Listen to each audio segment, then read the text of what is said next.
Welcome dear students 12th English exams 2023 Maharashtra board के। इसके लिए ये प्रैक्टिस पेपर है। इस प्रैक्टिस पेपर में हम लोग क्या करते हैं, 2023 के 12th इंग्लिश एग्जाम्स की ज़बरदस्त तरीके से तैयारी करते हैं, प्रैक्टिस करते हैं। 80 आउट ऑफ 80 मार्क्स का पेपर किस तरह से सॉल्व करना है, ये मैं यहाँ पर आप लोगों को सॉल्यूशन करके बताऊंगा और साथ ही साथ मैं आप लोगों को एक्सप्लेनेशन दूंगा। ठीक है, क्वेश्चंस भी मैं आप लोगों को समझाऊंगा और साथ ही साथ उसके आंसर्स भी मैं समझाऊंगा कि इस वाले क्वेश्चन का अगर ये वाला आंसर है तो क्यों है। ओके, यानी आपको आंसर भी पता चलेगा और उसके पीछे जो रीज़न है वो भी पता चलेगा। अब यहाँ पर मैं आप लोगों को एक चीज़ क्लियर बता देता हूँ कि इस पेपर का पैटर्न सेम है, यानी ये वाला पेपर और आप महाराष्ट्र बोर्ड 12th इंग्लिश के जो एग्जाम्स फेस करोगे उसका पैटर्न सेम है, लेकिन कंटेंट हो सकता है कि अलग अलग हो सकता है इस वाले पेपर में से 10, 20, 30 मार्क्स का पूछा जाए, हो सकता है ना पूछा जाए। तो कंटेंट के बारे में कोई नहीं कह सकता कि ये आएगी या नहीं आएगी, लेकिन पैटर्न 100% यही रहेगा। ओके, जो स्टडीज स्टूडेंट्स हैं तो वो इस वीडियो को देख के अच्छे से रिवीजन कर सकते हैं, 90% तक तो वो आराम से स्कोर कर लेंगे। और जो नॉन स्टडीज स्टूडेंट्स हैं वो भी, उनका पास होना गारंटीड है, इतना आप लोग समझ लो। बिल्कुल आराम से वो पेपर पास कर सकते हैं। यहाँ पर इस पेपर में, इस वीडियो में हम लोग क्या डिस्कस करेंगे, क्या स्टडी करेंगे। वैसे तो पूरा 80 आउट ऑफ 80 मार्क्स का पेपर हम लोग डिस्कस करने वाले हैं। एक भी मार्क ऐसा नहीं होगा, एक भी क्वेश्चन, सब क्वेश्चन ऐसा नहीं होगा जो हम छोड़ेंगे, पूरा पेपर डिस्कस करेंगे। लेकिन रफली मैं आप लोगों को बता देता हूँ, seen passage, unseen passage, summary, mind mapping, poetry, appreciation, writing skills, novel etcetera, ये सभी कुछ चीज़ें हम लोग यहाँ पर डिस्कस करने वाले हैं, सीखने वाले हैं और साथ ही साथ मैं आप लोगों को टिप्स देता चलूँगा। Okay, so without wasting any more time, come on let's dive into the video. तो डियर स्टूडेंट्स, स्टार्ट करते हैं हम लोग सेक्शन फर्स्ट प्रोज यहाँ से। इसके पहले क्या होगा, सिर्फ आप लोगों को एक बॉक्स में ये बताया रहेगा कि महाराष्ट्र बोर्ड है और ये वाला जो पेपर है ये 2023 के एग्जाम्स के लिए है, टाइम इतना है और मार्क्स 80 हैं, टाइम 3 आवर्स है और पेपर का नंबर ये है, इस तरह की डिटेल रहेगी। यहाँ पर गेस्ट पेपर में वो इंपॉर्टेंट नहीं था, जरूरी नहीं था, इसीलिए मैंने इंक्लूड नहीं किया हूँ। हम लोग सीधे सीधे स्टार्ट करते हैं मेन पार्ट से, जो कि है सेक्शन फर्स्ट प्रोज। प्रोज कहते हैं लेसन्स को। ठीक है, आप लोगों की जो टेक्स्ट बुक है, 12th इंग्लिश की जो बुक है, वो 4 अलग अलग पार्ट्स में डिवाइडेड है। तो उसमें से सबसे पहला वाला जो पार्ट है उसे कहते हैं प्रोज। ओके, क्या नाम है पहले पार्ट का? प्रोज। सेकंड वाला जो पार्ट है सेक्शन 2, वो है पोइट्री आप लोगों की बुक में। थर्ड वाला जो पार्ट है राइटिंग स्किल्स है और सबसे लास्ट में है जॉनरा, नॉवल। ओके, यानी 4 पार्ट्स में आप लोगों की टेक्स्ट बुक डिवाइडेड है, बांटी हुई है।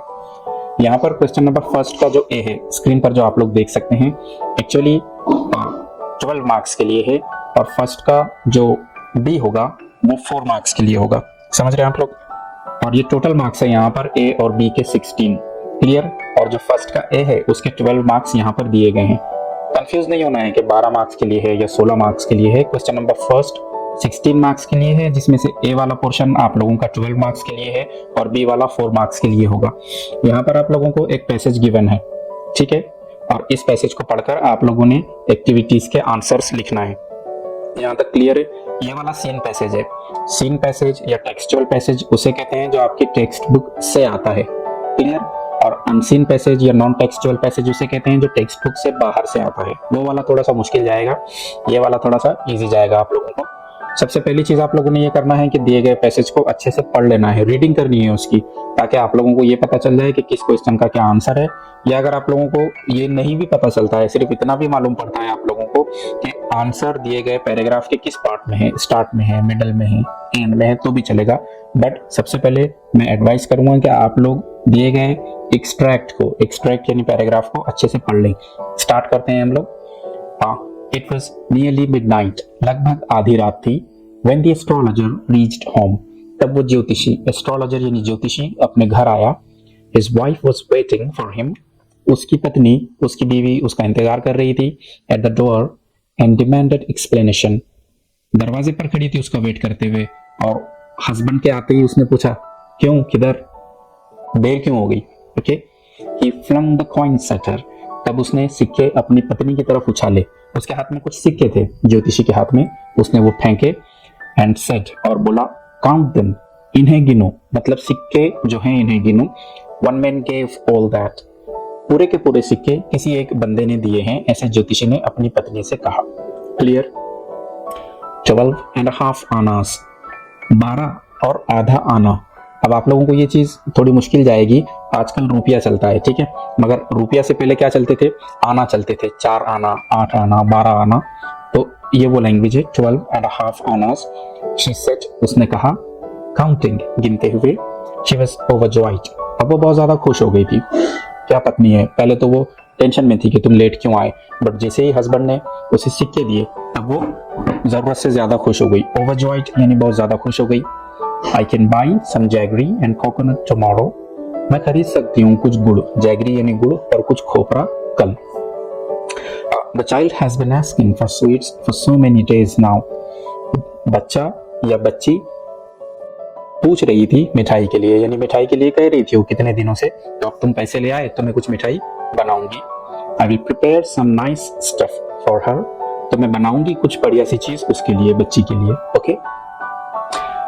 The swine has cheated me, swine कहते हैं पिग को। अब यहाँ पर ज्योतिषी को गुस्सा आया कि कम पैसे दिखे हैं उसे, कम पैसे हैं ऐसा उसे पता चला है, तो वो कहने लगा कि उस स्वाइन ने मेरे साथ बेईमानी की। ही प्रॉमिस्ड मी अ रुपी, उसने मुझे 1 रुपया देने का वादा किया था। अब यहाँ पर हम लोगों को पूरी कहानी पता नहीं है, लेकिन इतना हमारे जरूर समझ में आ रहा है कि किसी बंदे ने हमारे ज्योतिषी को 1 रुपया देने के लिए कहा था और कम पैसे देकर चला गया, ठीक है, इसलिए ज्योतिषी थोड़ा सा टेंशन में है। सेड द एस्ट्रोलॉजर, एस्ट्रोलॉजर बोला। She looked up at him, तो उसकी पत्नी ने उसे देखा। यू लुक वरीड, तुम परेशान दिखते हो। व्हाट इज रॉन्ग, क्या हुआ है, ऐसा वाइफ अपने हस्बैंड को पूछने लगी। नथिंग, क्या बोला वो, अरे नहीं कुछ नहीं हुआ है। After dinner sitting on the pale he told her, तो उन लोगों का रात का खाना हुआ और हस्बैंड एक पेल पर बैठा था, यानी कि एक चारपाई जैसी कोई चीज होगी उस पर बैठा था, और उसने अपनी पत्नी से कहा, do you know a great load is gone from me today, तुम्हें पता है आज मेरे सर से बहुत बड़ा एक टेंशन, बहुत बड़ा बोझ हट गया। I thought I had the blood of a man on my hands all these years, मुझे लगता था कि मेरे हाथ खून से सने हैं, मेरे हाथों पर खून लगाए एक व्यक्ति का, एक इंसान का, इतने सालों से मैं यही टेंशन में था। That was the reason why I ran away from home, और यही वजह थी कि बहुत पहले मैं अपना घर छोड़कर भाग गया था। Settled here, और मैं यहाँ आकर बस गया, यहाँ सेटल हो गया। And married you, और मैंने तुमसे शादी की। ऐसे एस्ट्रोलॉजर अपनी वाइफ को कह रहा है। क्लियर, ही इज अलाइव, और वो व्यक्ति जिसके बारे में मुझे लगता था कि मर गया है, अरे वो तो जिंदा है। शी gasped, हैरान हुई, ठीक है, बहुत हैरान हुई हो। You tried to kill him, और बोलने लगी, अरे तुमने उसे मारने की कोशिश की।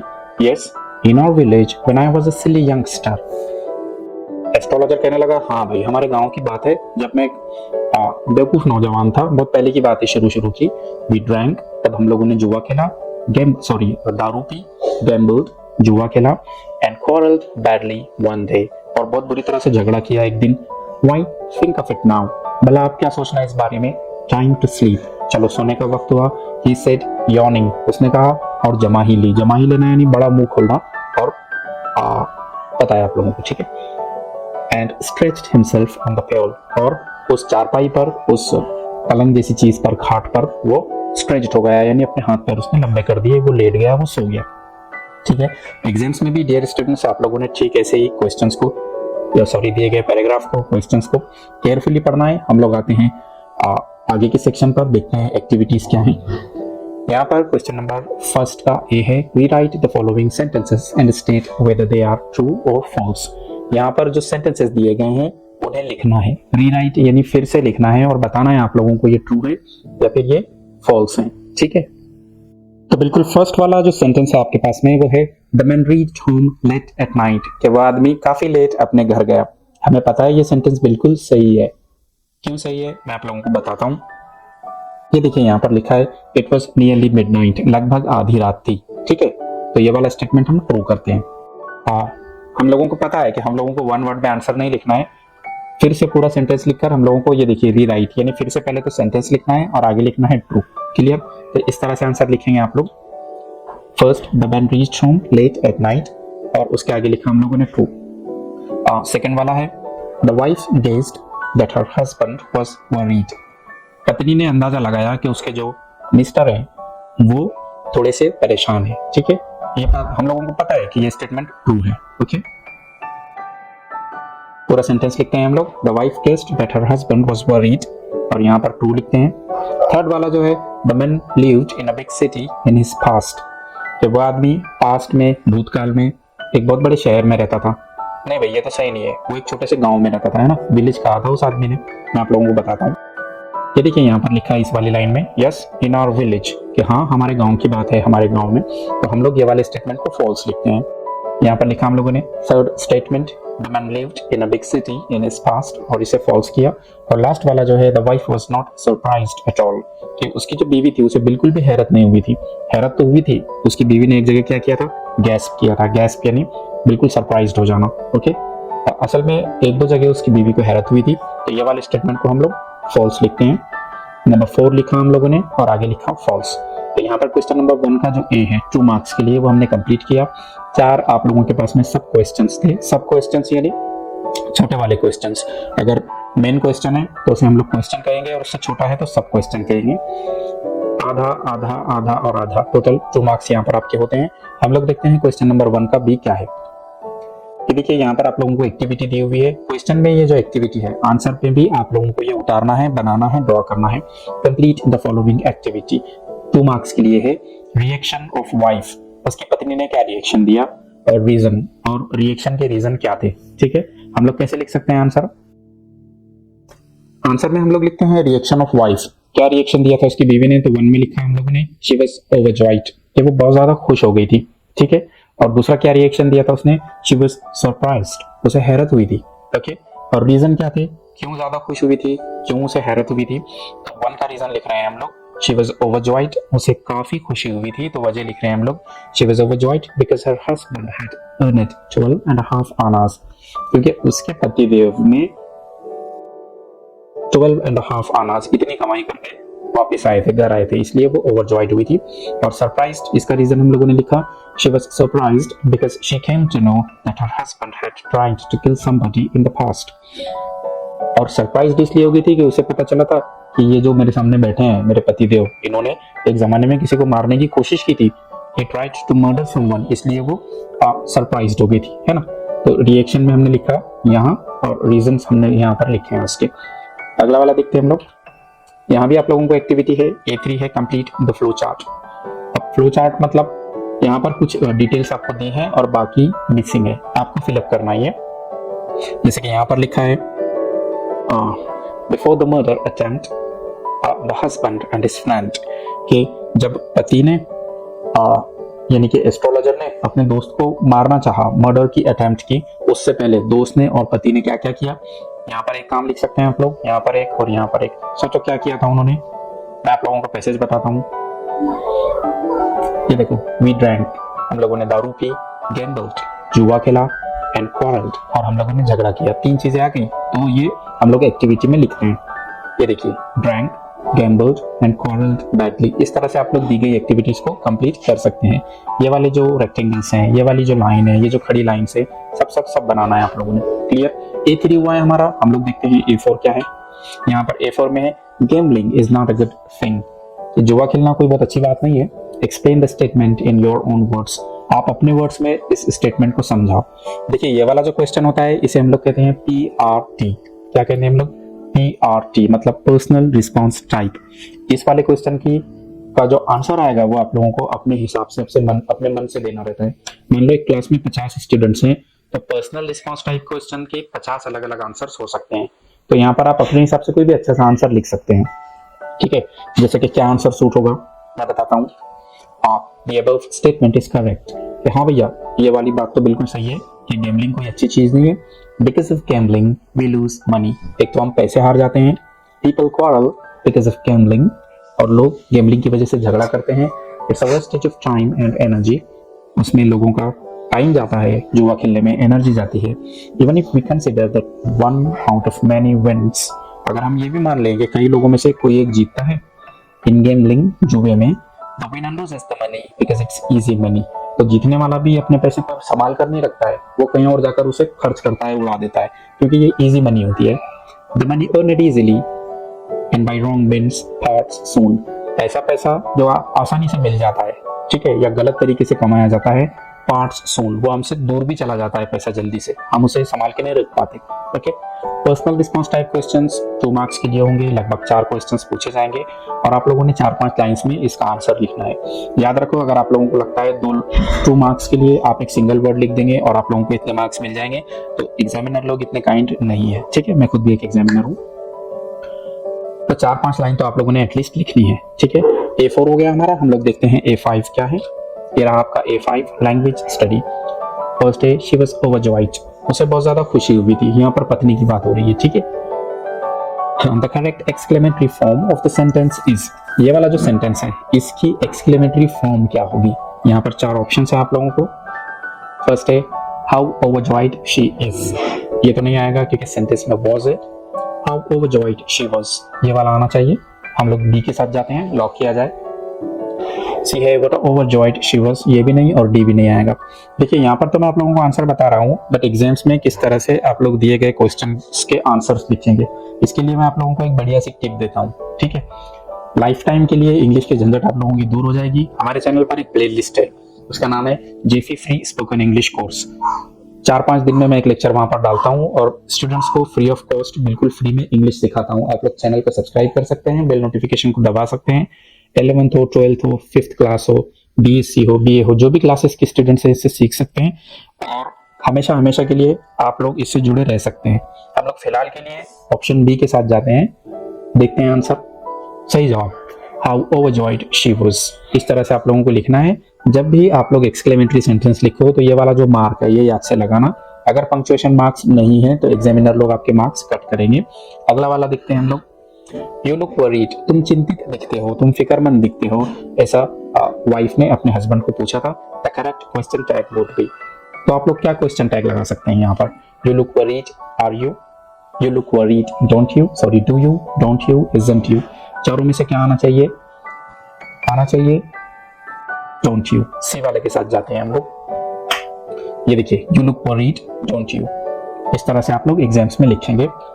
आगे है give the antonyms for the following. नीचे 2 वर्ड दिए हैं और इनके एंटोनिम्स देने हैं आपको। अक्सर स्टूडेंट्स को कंफ्यूजन रहता है, देखिए कि एंटोनिम्स यानी क्या और सिनोनिम्स यानी क्या, तो मैं आप लोगों का आज कंफ्यूजन दूर करता हूँ। ये देखिए, ये है सिनोनिम्स और ये है एंटोनिम्स। तो सिनोनिम यानी सेम मीनिंग वाले, है ना, दोनों भी सू से शुरू हो रहे हैं। Synonym same meaning, synonym same meaning. तो अब हमेशा के लिए याद रखना, सिनोनिम यानी सेम मीनिंग वाले और एंटोनिम यानी अपोजिट्स। तो केयर फ्री, जिसे कोई चिंता नहीं है, इसका अपोजिट वर्ड ढूंढना है आपको।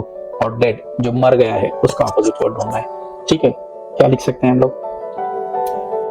वरीड केयर फ्री का आएगा, जिसे कोई फिक्र है, ठीक है, चिंता है जिसे, और डेड का आना चाहिए अलाइव। ठीक है, दोनों वर्ड पैसेज में थे, खाली एग्जाम में आपको ढूंढकर लिखने रहेंगे। A6 भी हो गया आपका। आगे देखते हैं हम लोग क्या है। पी है नॉन टेक्सचुअल ग्रामर। टेक्सचुअल यानी आपकी टेक्स्ट बुक का, तो नॉन टेक्सचुअल यानी जो टेक्स्ट बुक से बाहर से आया है। ठीक है, तो ये 4 मार्क्स के लिए होगा, जिसका नंबर 1 है India played a wonderful match today. India ने आज काफी बढ़िया मैच खेला। अब यहाँ पर आप लोगों को क्या करना है, choose the correct, change the voice options from the given.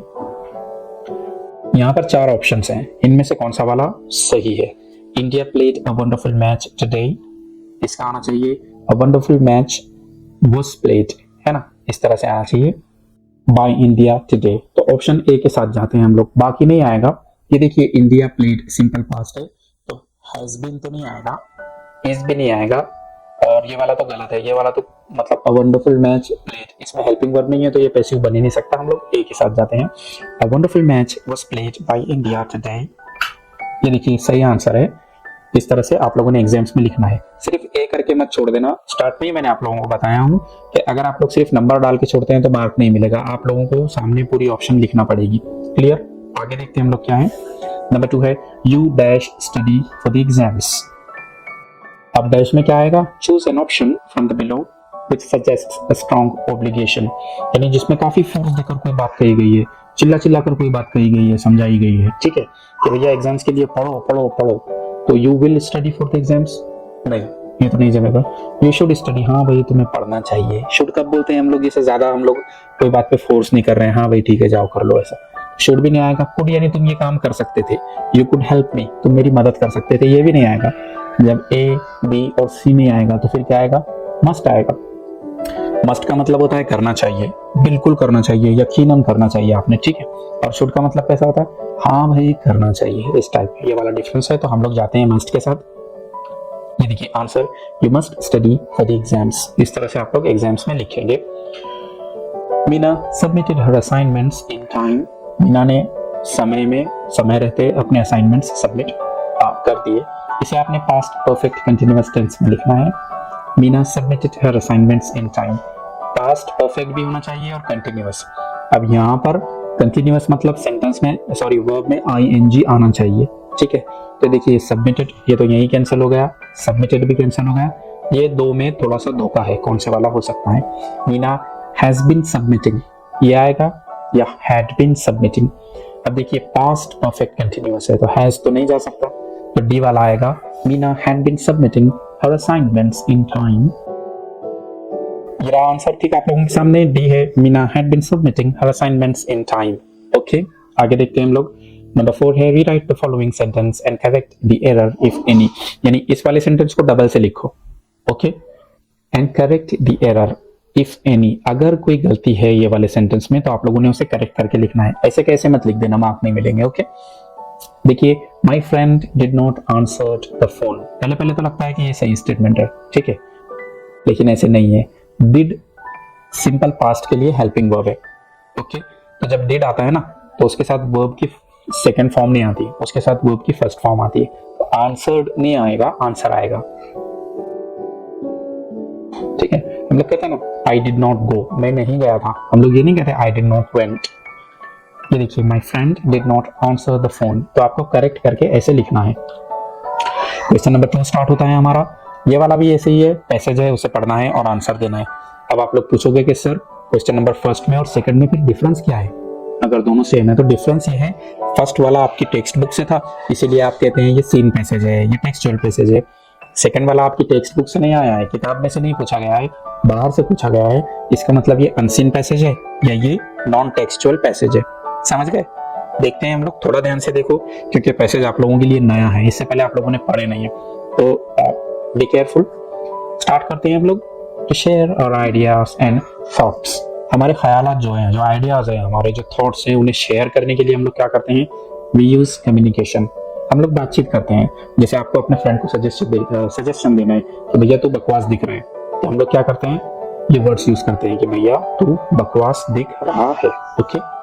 It's actually a gift given to us by the god. तो कम्युनिकेशन क्या है, बातचीत क्या है, वार्तालाप क्या है, ये एक गिफ्ट है, गॉड ने हमें दिया है। Experts say that communication can be of two kinds. तो एक्सपर्ट्स मानते हैं कि कम्युनिकेशन दो टाइप का हो सकता है, वर्बल यानी जिसमें आप अपने मुंह से कुछ शब्द निकालते हैं, बोलते हैं, एंड नॉन वर्बल, और नॉन वर्बल जिसमें आप मुंह से कुछ नहीं कहते फिर भी सामने वाला आपकी बात को समझ जाता है, okay. In verbal communication, it can be intrapersonal, interpersonal, small group and public communication. अगर आप लोग वर्बल कम्युनिकेशन कर रहे हैं, आपके मुंह से आवाजें निकल रही हैं, तो वो कैसा हो सकता है, इंट्रापर्सनल हो सकता है, इंटरपर्सनल हो सकता है, छोटे छोटे ग्रुप में बातचीत हो सकती है, या पब्लिक कम्युनिकेशन हो सकता है, आपके सामने ढेर सारी ऑडियंस बैठी है और आप खड़े रह के उनके सामने स्पीच दे रहे हैं, ठीक है, और सब लोग आपको ध्यान से सुन रहे हैं। When it comes to non-verbal communication, when it comes to यानी जब की बात होती है, जब non-verbal communication की बात होती है, it is gestures, body language, facial expressions and eye contact। यानी बिना अपना मुंह खोले, बिना कोई आवाज निकाले अगर आपको सामने वाले को अपनी राय बताना है, ओपिनियन देना है, तो आप कैसे कर सकते हैं, जेस्चर्स से, यानी आप हाथ के इशारे से बता सकते हैं, बॉडी लैंग्वेज है, फेशियल एक्सप्रेशन से, अपने चेहरे के हाव भाव से बता सकते हैं आप लोग, ठीक है। आप लोग आई कांटेक्ट के थ्रू बता सकते हैं कि आपकी क्या ओपिनियन है, ठीक है। कई बार ऐसा होता है कोई हमसे दूर है, ठीक है, वो सिर्फ हमें देख पा रहा है, सुन नहीं सकता, तो हम जेस्चर्स के जरिए उसे बता देते हैं। You are able to communicate even without uttering a single word। आप एक वर्ड भी अपने मुंह से नहीं बोल सकते हो, फिर भी आप सामने वाले तक अपनी ओपिनियन पहुंचा सकते हो, ठीक है। Just by looking at someone, you can tell them a lot। सिर्फ किसी को देख कर ही आप काफी कुछ कह सकते हो, ठीक है, उसे चिल्ला सकते हो, उसे कॉम्प्लीमेंट दे सकते हो, उससे बात कर सकते हो, उसे पूछ सकते हो आप कैसे हैं। By moving your eyebrows, you can tell them whether you are surprised or not। आप अपनी जो भाव है, आईब्रोज हैं, उनको थोड़ी सी मूवमेंट करके बता सकते हैं कि आपको हैरत हुई है या हैरत नहीं हुई है ना। A traffic policeman can control entire traffic just by moving his hands in specific directions. अब एक ट्रैफिक वाले को ले लो, वो जब एक मतलब सिग्नल पर खड़ा होता है, ठीक है, या वो जब एक चौराहे पर खड़ा होता है तो वो चिल्ला चिल्ला कर नहीं कहता है, ठीक है, वो सिर्फ अपनी जो हैंड मूवमेंट है उसके थ्रू ट्रैफिक को कंट्रोल करता है। तो पूरी बात का मतलब क्या है कि आप लोग नॉन वर्बल लैंग्वेज में कम्युनिकेशन कर सकते हैं। आगे देखते हैं हम लोग। So we can say that language is a wonderful tool for communication. तो फिर लैंग्वेज क्या है? बातचीत करने के लिए एक बहुत अच्छा टूल है। But even if you don't know a particular language, you can use non verbal communication and communicate to an extent. अगर आप लोगों को कोई कम्युनिकेशन के लिए लैंग्वेज पता ना हो तब भी आप लोग थोड़ी बहुत बातचीत तो कर सकते हो, ठीक है। आपके गांव में एक फ्रेंच पर्सन आ गया, आपको फ्रेंच नहीं आती और उसे हिंदी नहीं आती, तब भी आप उसे थोड़ा बहुत मतलब जेस्चर्स के थ्रू बता सकते हो, ठीक है। Although you won't be able to communicate very comfortably or easily, हाँ एक बात तो है कि अगर आप लैंग्वेज यूज नहीं कर रहे तो इशारों से, जेस्चर से आप क्या बातें करेंगे, थोड़ी सी बात कर सकते हो, ठीक है। बहुत डिटेल में आप किसी को बात नहीं कर सकते किसी के साथ। But at times non verbal communication can be of great help. लेकिन कभी कभार नॉन वर्बल कम्युनिकेशन बहुत काम का होता है। जो इशारों की लैंग्वेज होती है ना, बहुत काम में आ जाती है वो। फॉर एग्जाम्पल के लिए मैं बताता हूँ आप लोगों को। You are in the lobby of a hospital waiting for your turn. आप एक हॉस्पिटल की लॉबी में बैठे हैं, हॉल में बैठे हैं, ठीक है, और अपनी बारी का इंतजार कर रहे हैं कि अब डॉक्टर साहब मुझे बुलाएंगे। Now, if there is written silence please, and if you don't know English, you wouldn't know that you have to keep silence. अब मान लो वहां पर एक पोस्टर लगा है और उस पर इंग्लिश में लिखा है साइलेंस प्लीज, और आपको इंग्लिश नहीं आती, तो आपको कैसे मालूम पड़ेगा क्या लिखा हुआ है? अरे भाई, आप तो दूसरों से बातचीत करते रहोगे ना, क्योंकि आपको इंग्लिश पढ़नी नहीं आती है। If it's written in Hindi and one doesn't know Hindi, he would never know what that means. अब मान लो वहां पर हिंदी में लिखा है चुप रहिए या खामोश रहिए, और आपको हिंदी नहीं आती, तो आपको कैसे पता चलेगा वो क्या लिखा है? If it's written in Urdu and you don't know Urdu, you won't be able to understand it.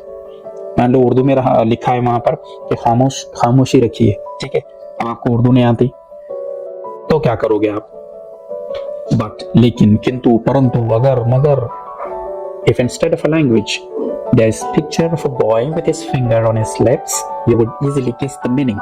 अब मान लो वहां पर एक छोटे से बच्चे का फोटो है, ओके, और उसने अपनी जो 4 फिंगर है, ओके, 4 फिंगर किसे कहेंगे? ये पहली वाली उंगली को। अगर वो उसने अपने होठों पर लगा रखी है तब आप समझ जाएंगे कि भैया यहाँ बड़बड़ नहीं करना है, यहाँ चुपचाप बैठे रहना है, बातचीत नहीं करनी है यहाँ पर, ठीक है। इस तरह से यानी कि यहाँ पर हिंदी भी फेल हो गई और उर्दू भी फेल हो गई और इंग्लिश भी फेल हो गई। कभी कभार जो नॉन वर्बल लैंग्वेज होती है, ओके, वो काफी काम में आ जाती है। सो इन अ नटशेल यानी हम लोग बोलते हैं ना शॉर्टकट में एक बात बोले तो उसको इंग्लिश में कहते हैं इन अ नटशेल, यानी शॉर्टकट में कहें तो both forms of communication are important. तो दोनों टाइप का कम्युनिकेशन इंपॉर्टेंट है, चाहे वर्बल हो चाहे नॉन वर्बल हो, बी इट वर्बल और be it non verbal. In order to master your communication skills, तो आपको अपने कम्युनिकेशन को अगर इंप्रूव करना है, you should know both verbal and non verbal. तो आपको दोनों टाइप का कम्युनिकेशन आना चाहिए, वर्बल भी और नॉन वर्बल भी। Because by using the right body language, facial expressions and eye movement, you can effectively put forth your point. क्योंकि सही तरीके की बॉडी लैंग्वेज आप लोग यूज करते हैं, फेशियल एक्सप्रेशंस यूज करते हैं, आई मूवमेंट यानी अपनी आंखों को मटका कर बात करते हैं आप, you can effectively put forth your point. तो आप अपने पॉइंट को अच्छी तरीके से रख सकते हैं, अपनी बात सामने वाले को समझा सकते हैं। क्लियर? अब ये पैसेज अच्छे से हम लोगों को समझ में आ गया है। हम लोग देखते हैं क्वेश्चन नंबर 1 क्या है। A1 है, read the following sentences, choose 2 of them and explain the theme of the extract. सबसे इंपॉर्टेंट बात है 2 of them। क्या इंपॉर्टेंट बात है? 2 of them, यानी कि पैसेज को पढ़ो और नीचे 4 सेंटेंस दिए गए हैं, उसमें से कोई 2 चुनना है जो सही है। It's about communication. हाँ भैया, ये तो इतना तो मालूम है हमें कि ये कम्युनिकेशन से जुड़ा है, तो वो लिख दिया हम लोगों ने। First, it's about communication. Second वाला है it's about improving your non verbal communication. अब किस तरह से हम लोग अपना नॉन वर्बल कम्युनिकेशन इंप्रूव कर सकते हैं, ये पैराग्राफ इस बारे में है, ठीक है। ये वाला भी सही है, ये भी लिख दिया हम लोगों ने। सेकंड, थर्ड है it tells us that only verbal communication is important. अब पैसेज बताता है कि सिर्फ वर्बल कम्युनिकेशन सही है, ऐसे कुछ भी नहीं है, ये सब झूठी बात है। तीसरे वाले के साथ नहीं जाएंगे हम लोग। Fourth, it tells us that verbal communication came first in the world. पहले दुनिया में क्या है, मुर्गी आई या अंडा आया, एग फर्स्ट और हैन फर्स्ट, ये झंझट में पढ़ना नहीं है। ऐसी कोई बात इस पैसेज में बताई भी नहीं है कि वर्बल पहले आया या नॉन वर्बल पहले आया, इसको छोड़ो। फर्स्ट और सेकंड वाले सही सेंटेंसेस हैं, हम लोग इनके साथ जाते हैं। A2 है कंप्लीट द फॉलोइंग एक्टिविटी, यानी इस एक्टिविटी को आपने कंप्लीट करना है। वर्बल कम्युनिकेशन किन 4 टाइप्स का हो सकता है? सोचो सोचो सोचो, दिमाग के घोड़े दौड़ाओ। ये वाला जो फ्रेज मैंने कहा, देखो अभी दिमाग के घोड़े दौड़ाओ, आप लोग ऐसे नहीं कह सकते माइंड हॉर्सेस रन, है ना? इसे अच्छी सी इंग्लिश में कहेंगे आप rack your brains, rack your brains. Verbal communication किन 4 टाइप्स का था, अभी देखते हैं हम लोग। यहाँ पर देखिए, in verbal communication it can be intrapersonal, interpersonal, small group and public communication. इसके साथ जाते हैं हम लोग, ये 4 चीजें उधर 4 डब्बों में हम लोग लिखते हैं। ये लिख दिया हम लोगों ने, इंट्रापर्सनल, इंटरपर्सनल, स्मॉल ग्रुप और पब्लिक कम्युनिकेशन। ओके, A2 हो गया हमारा, 2 मार्क्स हम लोगों को मिल गए, हमारी मुट्ठी में है। अब हम लोग A3 देखते हैं। ये रहा A3, complete the following activity, non verbal communication. ठीक वैसे ही है, बस यहाँ पर आप लोगों को नॉन वर्बल से रिलेटेड लिखना चाहिए। सोचो जरा, क्या पढ़ा था हम लोगों ने? जेस्चर्स होने चाहिए और ऐसे भूलना नहीं है एग्जाम में आपको, ठीक है? जैसे मैं बोल रहा हूँ ना, ऐसे भूलना नहीं। अभी देखते हैं हम लोग क्या है आंसर। ये देखिए, when it comes to non verbal communication it is gestures, body language, facial expressions and eye contact. ये 4 चीजें आप लोगों ने लिखनी है। यहाँ पर लिखा हम लोगों ने gestures, body language, facial expressions और आई कांटेक्ट। ओके, आगे देखते हैं हम लोग। A4 है सजेस्ट, यानी बताइए। अब यहाँ पर सजेस्ट से लग रहा है कि पर्सनल रिस्पॉन्स टाइप क्वेश्चन है, हमारी राय पूछी जा रही है, हमारी ओपिनियन पूछी जा रही है, ठीक है? तो एक अच्छी ओपिनियन देते हैं हम लोग, किस बारे में देना है? Some tips to improve communication skills. तो अगर कम्युनिकेशन स्किल्स को इम्प्रूव करना है, बढ़िया बातचीत कैसे करना है, पब्लिक स्पीकिंग कैसे करना है, तो उसके लिए क्या टिप्स हैं आपके पास में, क्या कर सकते हैं हम लोग? सोचो थोड़ा सा, एग्जाम में जो समझ में आए अच्छी टिप्स वो लिख देना। जैसे आप लोग लिख सकते हैं, following tips are useful to improve communication skills, listen to experts and try to copy some of their skills. कोई बहुत अच्छा पब्लिक स्पीकर है तो उसे सुनो और थोड़ा सा जो उसका स्टाइल है उसे कॉपी करने की कोशिश करो, वो किस तरह से अपनी बॉडी लैंग्वेज को यूज करता है। Okay, improve your body language. और जो बॉडी लैंग्वेज आपकी है, यानी कि आप भाषण देने के लिए स्टेज पर गए और दोनों हाथ जेब में डाल दिए और खड़े हैं ऊपर आसमान की तरफ देखते हुए और कुछ बोल रहे हैं, ठीक है? मान लो कि आप लोगों से बात नहीं कर रहे, ऊपर देख के बात कर रहे हैं, तारों से, चांद से, ठीक है? ऐसे नहीं करना है। Facial expressions should keep changing as you communicate. आपके फेस पर जो हाव भाव आते हैं, जो रंग आते हैं, वो आते और जाते रहने चाहिए, ठीक है? आपकी आईज है, आपके लिप्स हैं, आपके जो एक्सप्रेशंस है वो चेंज होते रहने चाहिए। Pauses while talking are also important। और बातचीत के बीच में रुकना है, थोड़ा थोड़ा ठहर कर बातचीत करनी है आपको, ठीक है? ये भी काफी इंपॉर्टेंट है। ऐसे नहीं कि फट फट फट आप बोलते चले हैं। लास्ट वाला, who you are talking to also matters। और आप किससे बात कर रहे हैं ये भी इंपॉर्टेंट है। एक छोटा सा बच्चा है आपके पास में 1st स्टैंडर्ड का और आप बढ़िया इंग्लिश में स्पीच झाड़ रहे हैं उसके सामने, तो ऐसे नहीं चलेगा। आपको लिसनर को ध्यान में रख करके बात करनी है, तब जाकर के आपकी कम्युनिकेशन स्किल्स इंप्रूव होंगी। A4 किया हम लोगों ने, हम लोग देखते हैं A5 क्या है। लैंग्वेज स्टडी, फिर से 2 मार्क्स के लिए। फर्स्ट है, you can effectively put forth your point. आप अपनी बात को बहुत अच्छे से सामने रख सकते हैं। Choose the correct option to replace can from the given options. यहाँ पर 4 ऑप्शन है आपके पास में, कैन को हटाना है और फिर ये सेंटेंस आपको लिखना है, you can effectively put forth your point. क्या आएगा? यू आर इफेक्टिवली, ये तो नहीं आएगा। यू कैन बी, अरे कैन को तो हटाना है, फिर कैन इसमें है ना? यू कैन, लास्ट वाला देखते हैं, you are able to effectively put forth your point. D के साथ जाते हैं हम लोग, डी सही आंसर है, ठीक है? A5 का फर्स्ट हुआ हमारा। नेक्स्ट देखते हैं हम लोग, सेकंड है, a traffic policeman can control entire traffic just by moving his hands in specific directions। एक ट्रैफिक पुलिस वाला पूरे ट्रैफिक को अपने हाथों की मूवमेंट से कंट्रोल कर सकता है, ठीक है? क्या करना है? Choose the option from the following to make a WH question. एक ऐसा आपको WH क्वेश्चन बनाना है to get the underlined part as answer, जिसका आंसर अंडरलाइन वाला पार्ट आए। आप कहेंगे कि WH क्वेश्चन बनाना है और मैं WH क्वेश्चन बनाता हूँ, व्हाट इज योर नेम, ये नहीं चलेगा। आपका WH क्वेश्चन ऐसा होना चाहिए जिसका आंसर ये आए, just by moving his hands in specific directions. तो how can a traffic policeman control entire traffic? शायद यही वाला आएगा, ठीक है। अब यहाँ देखिए हाउ के बाद में हेल्पिंग वर्ब नहीं आ रहा है, कैन इधर चला गया, ये भी नहीं आएगा। Can a traffic policeman control entire traffic, यहाँ पर हेल्पिंग वर्ब पहले है तो ये वर्बल क्वेश्चन हो गया, ओके। यानी इसका आंसर आप यस या नो में दे सकते हैं, तो ये भी नहीं आएगा। How a traffic policeman control entire traffic, यहाँ पर भी हेल्पिंग वर्ब मिसिंग है, तो हम लोग ए के साथ जाते हैं। ये देखिए मैंने बोला था ना ए आएगा, मानते नहीं है आप लोग, ए है। How can a traffic policeman control entire traffic, okay. अगला वाला देखते हैं A6 है, find the synonyms of the given words from the extract. दिए गए एक्सट्रैक्ट में से इनके सिनोनिम, अब सिनोनिम तो आपको याद है ना, synonym same meaning, synonym same meaning है ना। तो आपको पजल्ड इसका सिनोनिम देना है और कंप्लीट इसका सिनोनिम देना है। क्या आएगा, यानी कि पजल्ड का आएगा सरप्राइज्ड और कंप्लीट का आएगा एंटायर, ओके। A6Y हमारा 2 मार्क्स हमें मिले हैं। आगे देखते हैं हम लोग। बी है समरी राइटिंग, समरी लिखना यानी कि खुलासा लिखना, यानी कि अगर दिया गया पैसेज आप लोगों को 21 लाइन्स में है तो 7 लाइन्स में लिखना, 1/3 लिखना, okay. Right down the summary of the above extract and give a suitable title, use the following points. आपको समरी भी लिखना है, एक बढ़िया सा टाइटल भी देना है और ये पॉइंट्स यूज करने हैं। Verbal communication, non verbal communication and importance of non verbal communication, ये सारी चीजें उसमें आनी चाहिए, ठीक है।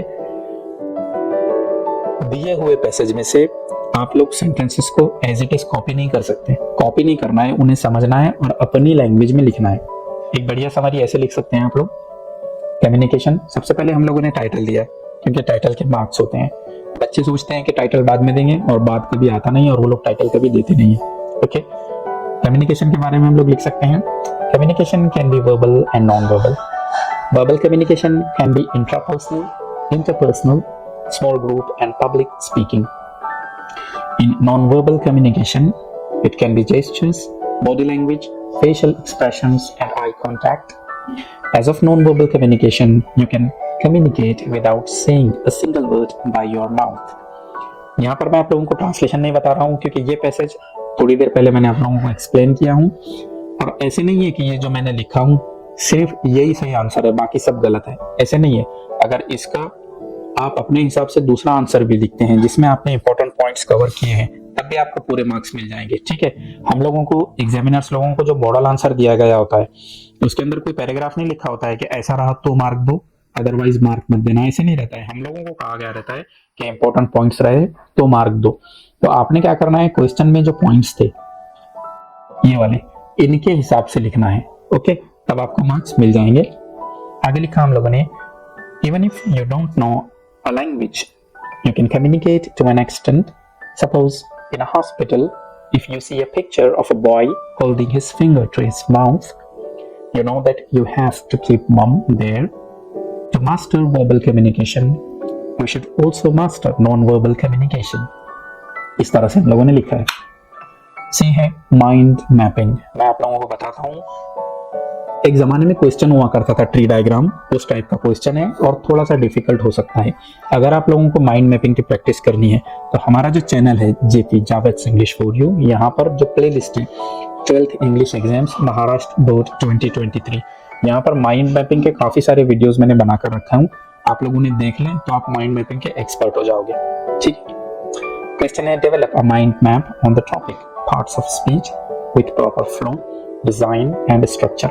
आप लोगों को एक टॉपिक दिया हुआ है पार्ट्स ऑफ स्पीच, वो नहीं रहते noun, pronoun, verb, adverb, adjective, उन पर आप लोगों ने एक माइंड मैप बनाना है, ठीक है।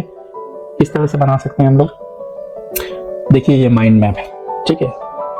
हुआ हेडेक, उठा सर में दर्द, मेरे भी उठा था। अब मैं आपको बताता हूँ कि किस तरह से बनाना है। सबसे पहले जो क्वेश्चन में आप लोगों को टॉपिक दिया रहता है उसे बीच में लिखना है और एक बढ़िया सा रेक्टेंगल बना देना है। इस बना दिए। ये वाला टॉपिक कहाँ से आया, पार्ट्स ऑफ स्पीच, ये क्वेश्चन में था।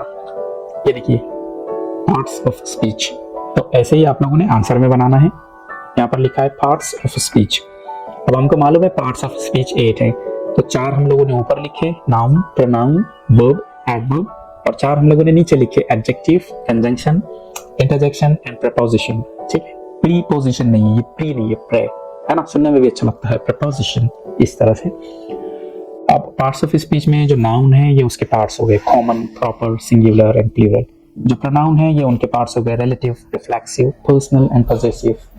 जो वर्ब हैं उनके पार्ट हो गए intransitive, transitive, linking and passive. जो एडवर्ब हैं उनके पार्ट हो गए manner, time, place and degree. याद रखो ये सारी चीजें मुझे भी पता नहीं थी, मैंने भी थोड़ी सी इंटरनेट की हेल्प लेकर लिखा हूँ। एग्जाम में आप लोगों को इतना डिफिकल्ट नहीं पूछा जाएगा, ये सिर्फ मैं आइडिया के लिए बता रहा हूँ। मैंने जानबूझकर यहाँ पे डिफिकल्ट इसलिए लिया हूँ ताकि आप लोगों को एग्जाम में जो आएगा वो सिंपल वाला लगे, ठीक है। अगर मैं यहाँ पर आपको सिंपल बता दूं एग्जाम में डिफिकल्ट आए तो वो नहीं जमेगा। तो जो भी आप लोगों को टॉपिक आएगा उस पर आप लोगों को ये वाला जो पार्ट है ये सेंट्रल आइडिया है, 1 2 3 4 5 6 7 और 8 ये उसकी ब्रांचेस है और ये वाली सब ब्रांचेस है। इस तरह से आप लोगों ने बनाना है, ओके। वैसे ही एडजेक्टिव, कंजंक्शन, इंटरजेक्शन और प्रीपोजिशन इनके पार्ट्स यहाँ पर, इनकी डिटेल, इनकी सब ब्रांचेस दी हुई है। एग्जाम में इसी तरह से आप लोगों ने लिखना है, ओके। आगे देखते हैं हम लोग क्वेश्चन नंबर 3, सेक्शन सेकंड है पोइट्री एंड अप्रिसिएशन। 14 मार्क्स के लिए है। Read the given extract and complete the activities given below। Message पढ़ना है और दी गई एक्टिविटीज को आप लोगों ने कंप्लीट करना है, पूरी करना है। My father travels on the late evening train।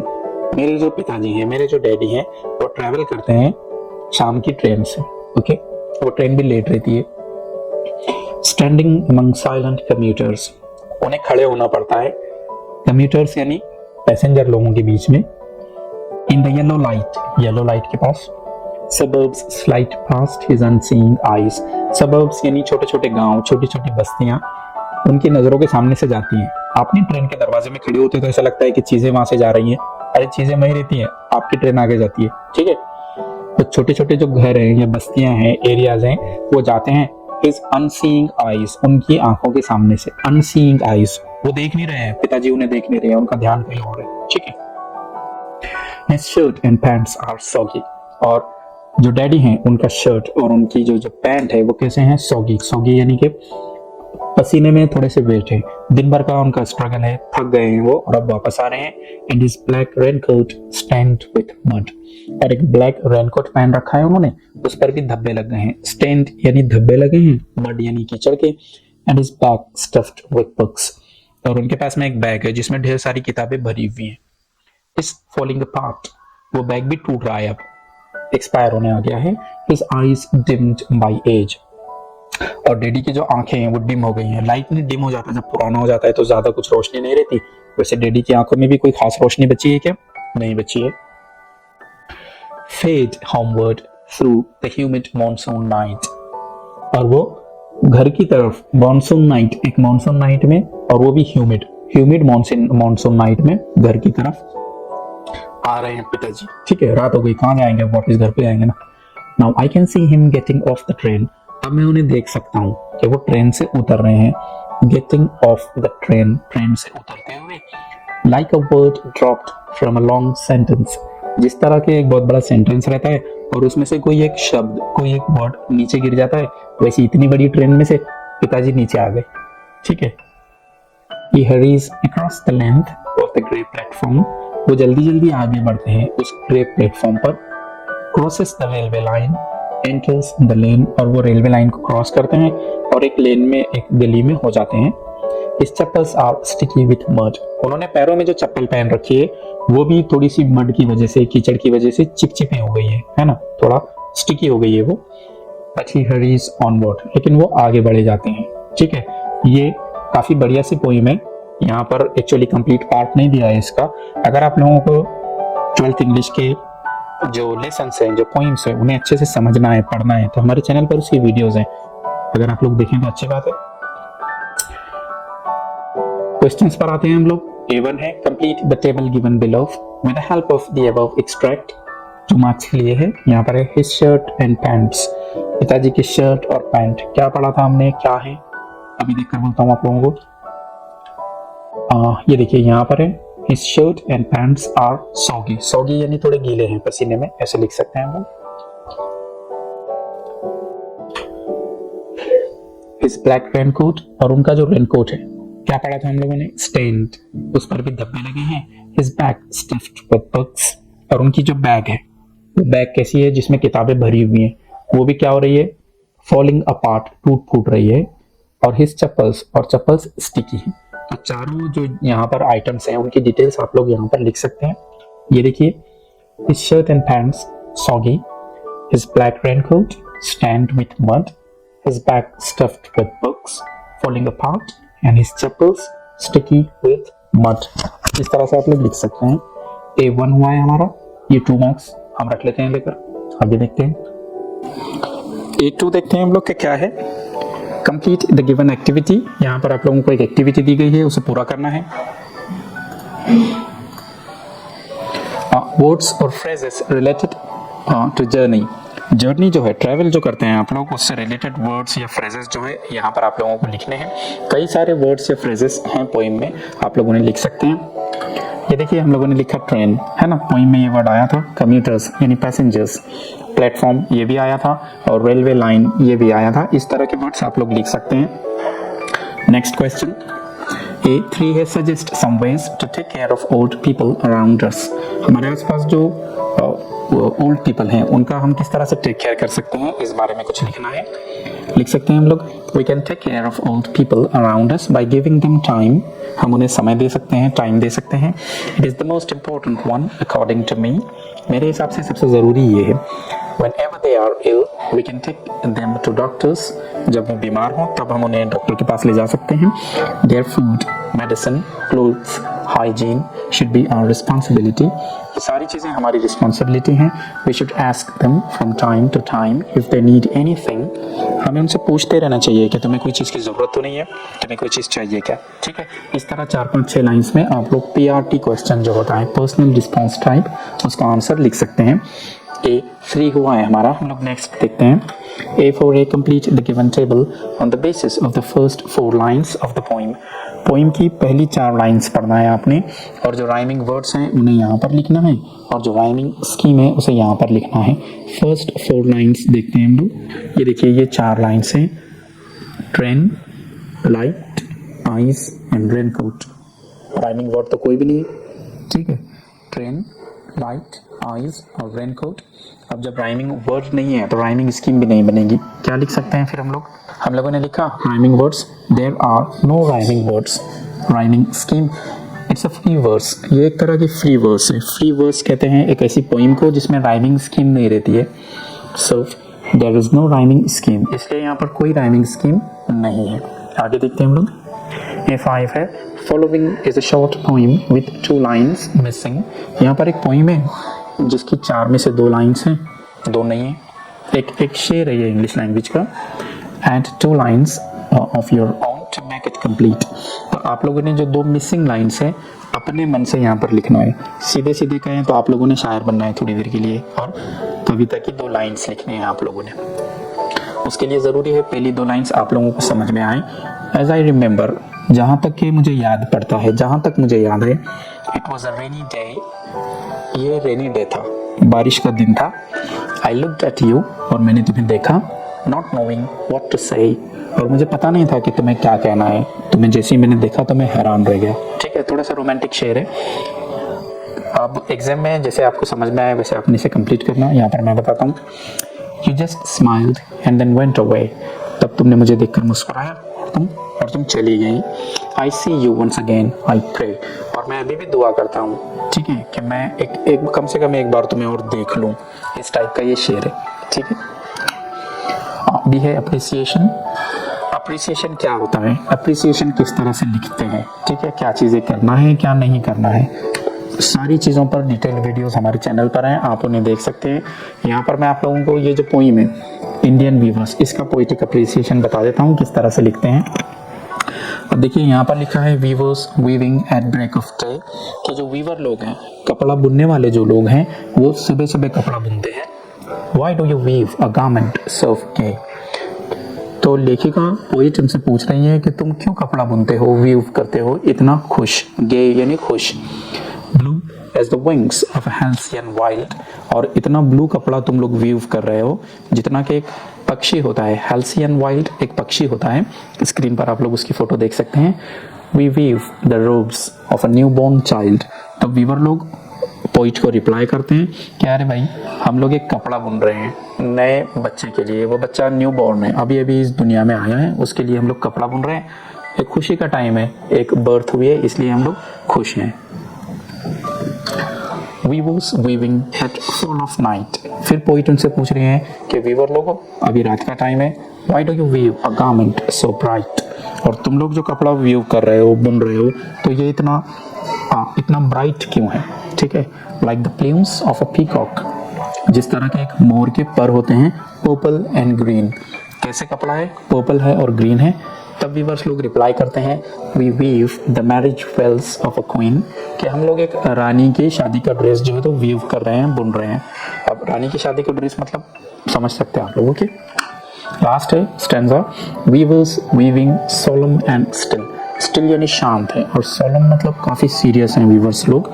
क्यों शांत है, क्यों सीरियस हैं? What do you weave in the moonlight chill?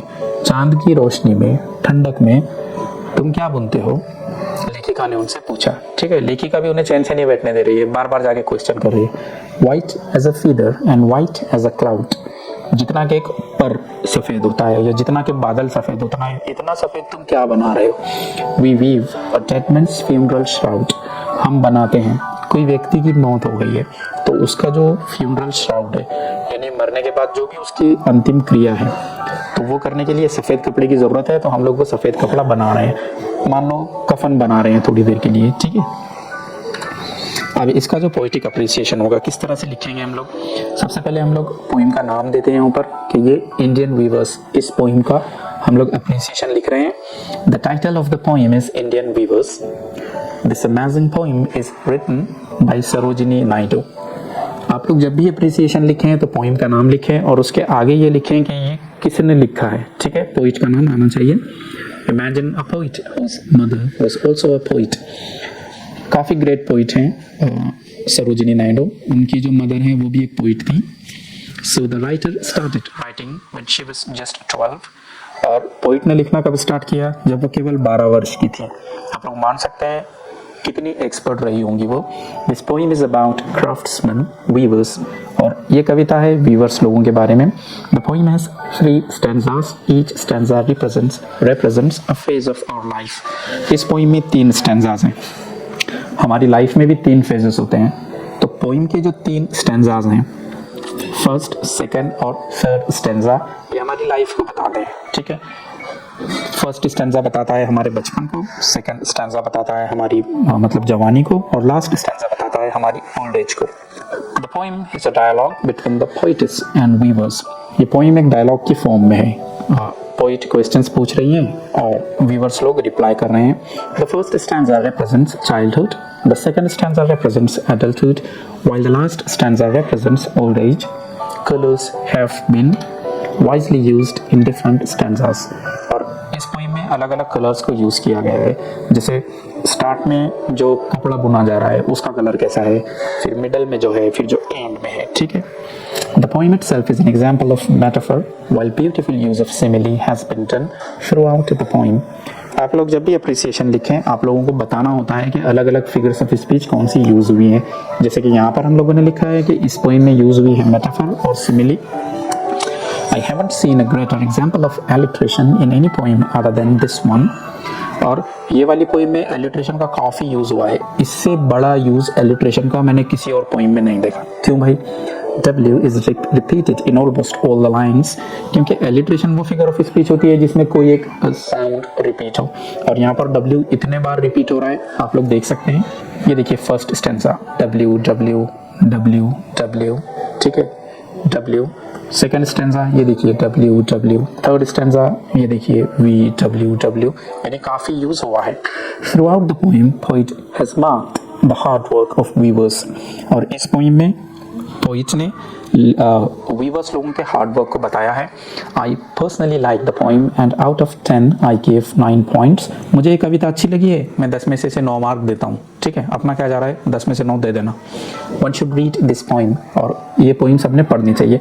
याद रखो, अगर आप पोइटिक अप्रिसिएशन लिखे और पोइम आपको पसंद ना भी आए, तब ऐसा नहीं लिखना कि ये घटिया पोइम थी और मेरा सर दुख रहा है।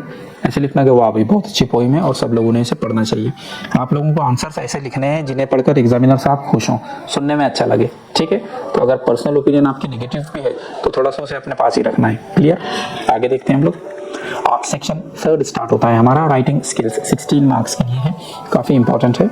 जैसे कि मैंने बताया था, आपकी टेक्स्ट बुक अलग अलग सेक्शंस में बांटी हुई है, तो यहाँ पर हम लोग राइटिंग स्किल्स देखते हैं। क्वेश्चन नंबर 4 है, complete the activities as per the instructions given below. 4 marks के लिए आपको 1 करना है या 2 करना है या 3 करना है। आप देख सकते हैं और लिखा है, तो हम लोग 1 वाला कर लेते हैं सीधे सीधे, ठीक है। क्या है 1? Attempt any one of the following activities. Drafting virtual message, आप लोगों को एक वर्चुअल मैसेज लिखना है। हमारे चैनल पर काफ़ी सारे वर्चुअल मैसेजेस पड़े हुए हैं, आप उन्हें देखो, सारी डिटेल्स आपको वहाँ पता चलेगी। और एक बढ़िया वर्चुअल मैसेज मैं फिलहाल आपको बना के बताता हूँ। वर्चुअल मैसेज के लिए सबसे ज़रूरी है कि आप क्वेश्चन को ध्यान से पढ़ें, क्योंकि क्या मैसेज बनाना है इसकी डिटेल आपको क्वेश्चन में मिलेगी, ठीक है। You are personal assistant to mister Dikshit, कि मान लो आप पर्सनल असिस्टेंट हैं मिस्टर दीक्षित के, मान लिया, अच्छा किया। While he wasn't in the office today, और आज मिस्टर दीक्षित ऑफिस में नहीं थे, you received a call from Miss सुमन, तो आपने एक फ़ोन रिसीव किए, तो उधर से किसी ने कहा कि मैं सुमन बात कर रही हूँ। You will not be coming to the office tomorrow, और आपका कल ऑफिस आने का इरादा नहीं है। अब जो फ़ोन आपने रिसीव किए थे, आपको अपने बॉस को बताना है कि भैया ये ऐसा ऐसा फ़ोन आया था, ठीक है, बट आप तो कल ऑफिस नहीं जा रहे हो, तो कैसे बताएंगे? Write a virtual message for mister Dikshit, तो आप एक मैसेज लिख कर रखो ऑफिस में, जो मिस्टर दीक्षित पढ़ लेंगे और उन्हें पता चलेगा कि हाँ, इन दीदी का मिस सुमन का फ़ोन आया था। You can use the following points, और मैसेज में क्या लिखना है आप लोगों को, ये पॉइंट्स लिखने हैं। कॉल एट 6, कि 6 बजे फ़ोन आया था। शी गॉट स्टेशनरी, उन्हें स्टेशनरी मिल गई मिस सुमन को। विल कम ऑन मंडे, और वो मंडे को आने वाली हैं। पेमेंट कैश, और पैसे वैसे जो है वो कैश में देंगी। थैंक्स, और वो शुक्रिया कह रही थी। सारी चीज़ों को मिलाकर आप लोग एक बढ़िया वर्चुअल मैसेज लिख सकते हैं। 5 पॉइंट्स आते हैं वर्चुअल मैसेज में, ये देखिए इस तरह के। सबसे पहले आप लोगों ने डेट लिखना है 18th of October, ठीक है। उसके बाद टाइम लिखना है आप लोगों ने, क्या टाइम है तो, और उसके बाद लिखना है किसके लिए है, ठीक है। डेट, टाइम, फॉर होम, 3 चीज़ें हो गई। चौथे नंबर पर मैसेज आएगा और लास्ट में आपका नाम आएगा।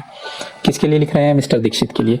आगे लिखना है, one miss Suman called around 6 PM and set that she had gotten the stationery, कि कोई मिस सुमन है, उनका 6 बजे के आसपास फ़ोन आया था कि उन्हें स्टेशनरी मिल गई है।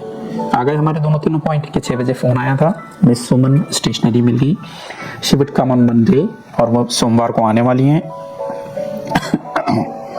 शी इज टू पे अस इन कैश, और जो स्टेशनरी के पैसे वैसे हैं वो कैश में देंगी।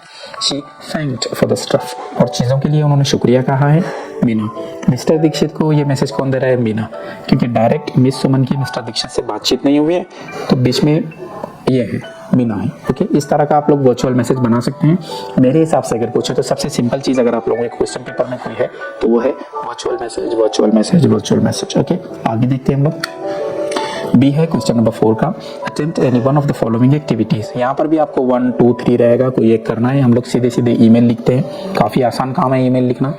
You have recently met with a small accident, हमारे यहाँ एक्सीडेंट होता है, अंग्रेज लोग एक्सीडेंट से मिलते हैं। ये देखिए, मेट विद एन एक्सीडेंट, कि आप अभी अभी एक्सीडेंट से मिले हो, यानी कि आपका एक्सीडेंट हो गया है। स्मॉल, छोटा सा हुआ है, बहुत ही बारीक एक्सीडेंट है। Your doctor has advised you to bed rest for at least a week, but आपके डॉक्टर ने कहा है कि 1 हफ्ते तक घर पे रहो, आराम करो। Write down an email in proper format to your manager and ask him for leave, तो अपने मैनेजर को एक ईमेल लिखो और ईमेल में लिखो कि आपको 1 हफ्ते की छुट्टी चाहिए, ठीक है। किस तरह का लिख सकते हैं आप लोग? सीधे सीधे ऐसे लिखना है। ईमेल में और लेटर में बहुत बड़ा डिफरेंस नहीं होता है। ईमेल में हम क्या करते हैं, TO2 करके लिख देते हैं, कोई एक नाम लिखते हैं और @gmail.com करके लिखते हैं हम लोग, जैसे जावेद1212 या मोहसिन 1212 कोई भी इमेजिनरी आप लोग रेसिपिएंट का एड्रेस लिख सकते हैं। CC इसे छोड़ देना है, BCC इसे भी छोड़ देना है। एक्चुअली ईमेल की दुनिया में जब आप किसी को कॉपी भेजते हैं, CC मतलब कार्बन कॉपी भेजते हैं, तब यहाँ पर कुछ लिखा जाता है। BCC ब्लाइंड कार्बन कॉपी किसी को भेजते हैं, तब यहाँ पर लिखा जाता है, तो वो कुछ लिखने की जरूरत नहीं है। सब्जेक्ट में आप लोग लिख सकते हैं रिगार्डिंग 7 days लीव, 7 दिन की छुट्टी चाहिए। डियर सर, अगर आपको अपने बॉस पसंद ना भी हो तब भी डियर सर लिखना पड़ेगा, ठीक है। घटिया सर ऐसे नहीं लिख सकते आप। आगे लिखेंगे आप लोग, referring the subject above, I do hereby request for 7 days leave starting from today, the 28th of October 2022. के ऊपर सब्जेक्ट बताया मैंने, उसके हिसाब से मुझे 7 दिन की छुट्टी चाहिए सर। 28 अक्टूबर के पास से मुझे छुट्टी की ज़रूरत है।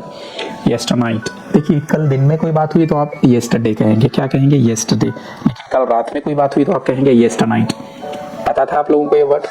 नहीं पता था तो जाओ और जो बटन है सब्सक्राइब का उसे सब्सक्राइब करो, बढ़िया इंग्लिश आप लोग यहीं पर सीख सकते हैं। While I was going to market on bike, an auto driver hit entering from the wrong side. कि भैया कल की बात है, मैं मार्केट में जा रहा था, तब एक रॉन्ग साइड से ऑटो ड्राइवर आया और उसने हिट किया। Luckily, I did not get much hurt. तो अच्छा हुआ कि मुझे ज़्यादा चोट नहीं लगी, but there's a sprain and a swelling in my left ankle. But मेरा लेफ्ट पैर का जो एंकल है, टखना जिसे कहते हैं हम लोग, वो सूज गया है और उसमें स्प्रेन है, मोच है। After thorough examination, our family doctor advised me for bed rest of at least 7 days. तो हमारे फैमिली डॉक्टर ने पैर चेक करने के बाद मुझे कहा कि 7 दिन तक आप आराम करो। It is hard for me to walk or even to stand for a couple of minutes. चलना मेरे लिए मुश्किल है, कुछ मिनट तक मैं खड़ा रह सकता हूँ, उससे ज़्यादा मैं स्टैंडिंग पोजीशन में रह भी नहीं सकता। Hope you grant my leave. तो उम्मीद है, आशा है कि आप मेरी लीव को सैंक्शन करेंगे। As soon as I join back, I'll handle my pending work. तो जैसे ही मैं वापस आता हूँ, मैं अपना पेंडिंग काम कर लूँगा। I will नहीं पढ़ना इसे, ऑयल, ठीक है, कार में डालने का जो ऑयल होता है उस type oil. Thanking you in anticipation, उम्मीद है कि आप मेरा काम कर देंगे, इसलिए आपका शुक्रिया। Yours truly Majid. एप्लीकेशन मतलब ईमेल भेजने वाले का नाम। एक बात अपने ध्यान में रखो, कान खोल कर सुन लो, सारी चीज़ें लेफ्ट साइड से आएगी, किसी भी चीज़ को आप उठा के राइट में नहीं पटक सकते यहाँ पे। ओके, सारी चीज़ें आप लोग लेफ्ट साइड से लिखेंगे। आगे देखते हैं हम लोग। सी है attempt any one of the following activities, 1 2 3 में से कोई एक करना है। हम लोग 1 वाली करेंगे, स्पीच। एक बढ़िया सा भाषण आप लोगों ने तैयार करना है, तैयारी नहीं करना है, देना भी है, ठीक है। You have taken part in an elocution competition, एक जगह भाषण देने का प्रोग्राम रखा हुआ है, आप उसमें शरीक हो रहे हैं, भाग ले रहे हैं। The topic is the mobile a curse or a बून, कि मोबाइल सोसाइटी के लिए, समाज के लिए शाप है या फिर एक नेमत है, एक ब्लेसिंग है, एक वरदान है, एक गिफ्ट है, आपको क्या लगता है? Draft speech in 100 to 150 words, लगभग 100 से 150 वर्ड्स में आप लोगों ने स्पीच लिखनी है। अब एग्जाम में आप लोग एक एक वर्ड लिख के गिन नहीं सकते कि 1 word, 2 word, 10 word, 20 words. Okay, आप लोगों ने एग्जाम्स में क्या करना है, ये देख लेना कि एक लाइन में आपने कितने वर्ड लिखे। मान लो एक लाइन में आपने 10 वर्ड्स लिखे, तो आपको चाहिए 100 वर्ड्स के ऊपर, तो आपको लगभग 12 लाइन्स के आसपास लिखना रहेगा अगर आप लोग एग्जाम्स में एक लाइन में 10 वर्ड्स लिखते हैं तो। ओके, तो क्या याद रखने जैसी बात है यहाँ पर? Mobile a curse or a boon, mobile शाप है या वरदान, और 100 से 150 वर्ड लिखने। ठीक है, तैयार हो जाओ फटाफट। सबसे पहले ऊपर टाइटल देते हैं हम लोग, the mobile a curse or a बून। अब हमें कहा गया था कि आप एक एलोक्यूशन कंपटीशन में पार्ट ले रहे हैं, ठीक है। तो जहाँ भी कंपटीशन होता तो हमारा भाषण कैसे शुरू करते हैं हम लोग? Respected president, chief guest, teachers and dear audience, इस तरह से हम लोग भाषण शुरू कर सकते हैं। We all know that we are here for this competition, हमें पता है कि हम लोग इस कंपटीशन के लिए यहाँ पर आए हैं। And I can see some of you playing with your mobiles और लुकिंग एट इट, और इस प्रोग्राम में भी मैं देख रहा हूँ कि आप में से कुछ लोग मोबाइल निकाल कर उसे देख रहे हैं। बढ़िया धांसू स्पीच हमने शुरू की है, डायरेक्ट टॉपिक पर आए हैं हम लोग। This is the point I wish to focus now, और यही बात मैं करना चाहता हूँ, इसी चीज़ पर मुझे फोकस करना है। The mobile has a lot of benefits, कई सारे मोबाइल के फ़ायदे हैं। यू कैन टॉक, सेंड और receive messages, do cash transactions and much more, काफ़ी चीज़ें आप मोबाइल्स पर कर सकते हैं। But it has become such inseparable part of our lives, लेकिन हमारी ज़िंदगी का ये एक अविभाज्य घटक बन गया है, यानी एक ऐसी चीज़ बन गई है कि हम इसे अपने से सेपरेट नहीं कर सकते हैं। That it's hard to stay off it, कि इससे दूर रहना हमारे लिए आजकल मुश्किल हो गया है। Okay, even when we do not need it, we keep looking at its screen and we keep checking if there's something new from someone. अगर इसकी ज़रूरत ना भी हो तो हम इसे जेब में से निकालते हैं, अनलॉक करते हैं, तो देखते हैं किसी ने कुछ मैसेज भेजा है क्या, कोई अपडेट है क्या, चेक करते रहते हैं हम लोग। It was much of a boon in the past, माजी में, पुराने ज़माने में ये नेमत था। एक कुछ साल पहले लोग खाली कॉल के लिए रिसीव करते थे। But in today's world, I think it is turning into a curse, लेकिन आज ये एक शाप बनता जा रहा है। बिला वजह लोग इसे देखते रहते हैं। Children keep playing unnecessary games on it. बच्चे इस पर गेम्स खेलते रहते हैं। Adults keep watching videos which are useful in no ways, बड़े लोग भी इस पर वीडियोस देखते हैं, कुछ भी रील्स आ रही है, शॉर्ट्स आ रहे हैं, कुछ भी आ रहा है तो लोग देखते रहते हैं। Even elderly people have started to waste their time on it, यहाँ तक कि जो सीनियर लोग हैं, बूढ़े लोग हैं, वो भी मोबाइल लगाकर कुछ भी पुरानी फिल्में देखेंगे, पुराने गीत सुनेंगे, ठीक है, वो लोग भी मोबाइल के चक्कर में हैं। I would like to request you all to use this tools as less as possible। तो मैं आप लोगों से विनंती करता हूँ कि आप लोग कम से कम मोबाइल यूज़ करें। Friends, a bad habit, whatever it might be, is hard to quit। एक बुरी आदत को छोड़ना आसान नहीं है, but if we try, लेकिन अगर हम लोग कोशिश करें, क्या नहीं हो सकता, आप कोशिश करें तो we can win, तो जीत हमारी होगी। We can do। So let's resolve today that after today we will use the mobile only when it's extremely necessary। तो आज हम लोग ये अहद करते हैं, कसम खाते हैं कि जरूरी रहा तो ही मोबाइल को हाथ लगाएंगे, नहीं तो उसको हाथ नहीं लगाएंगे। Speaking this much, I would like to take my seat back। Thank you। इतना कहकर मैं अपनी जगह लेती हूँ। 2-3 बातें देखिए, एग्जाम में आप लोग जैसी भी स्पीच बनाएं तो सबसे पहले तो ये रही आपकी स्पीच, ऊपर टाइटल देना है आपने और शुरुआत ऐसे करना है, respected president, chief guest, teachers and dear audience. अपनी जो बात है, अपने जो मुद्दे हैं वो 2 पैराग्राफ में बताना है, आपने 3 पैराग्राफ में बताना है, ठीक है। और जब आप अपनी स्पीच को एंड करो तो लिखना है, इतना कहकर मैं अपनी बात खत्म करता हूँ, शुक्रिया। Speaking this much, I would like to take my seat back, thank you. इस तरह आप लोग स्पीच लिख सकते हैं। हम लोग देखते हैं कि नेक्स्ट क्वेश्चन क्या है। ये रहा नेक्स्ट क्वेश्चन, दी है attempt any one of the following activities, 1, 2, 3 में से कोई करना है। फर्स्ट वाले के साथ जाते हैं हम लोग, रिव्यू, अपनी राय देना है। रिव्यू देना यानी राय देना। मान लो अमेजन से आपने एक चीज मंगाए थे, आपने मंगाए थे चार्जर, वो बहुत अच्छा निकला तो आप रिव्यू देते हैं ना, वैसे रिव्यू देना है यहाँ पे, बट बुक के बारे में है। Okay, you have recently red a book, आपने अभी एक किताब पढ़ चुके हैं। Write down a review in 100 to 150 words using the following points. 100 से 150 वर्ड्स में आप उस बुक के बारे में अपनी ओपिनियन दें। टाइटल ऑफ द बुक, नाम क्या था बुक का, ऑथर ऑफ द बुक, लेखक कौन, story of the book, analysis of the book, उस बुक के बारे में जैसे क्या कहते हैं लोग, क्या मानते हैं, कितनी सक्सेस है, योर ओपिनियन, और आपकी अपनी ओपिनियन। इस टाइप में आप लोग बुक की डिटेल दे सकते हैं। ये देखिए आंसर लिखेंगे हम लोग। बुक रिव्यू लिखना थोड़ा सा कॉम्प्लिकेटेड काम हो सकता है। हमारे चैनल पर फिर एक बार कहूँगा, काफ़ी सारी वीडियोस हैं, आप लोग वो देखकर सीख सकते हैं।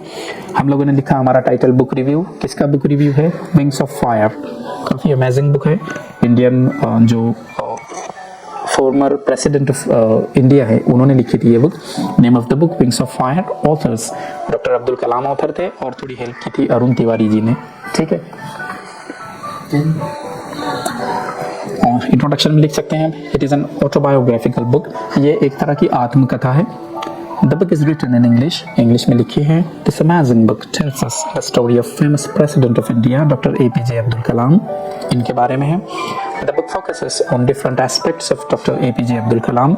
ये किताब, ये पुस्तक डॉक्टर APJ अब्दुल कलाम के जीवन की अलग अलग चीज़ों को दर्शाती है, बताती है। Reading this book is heart-warming and beautiful experience।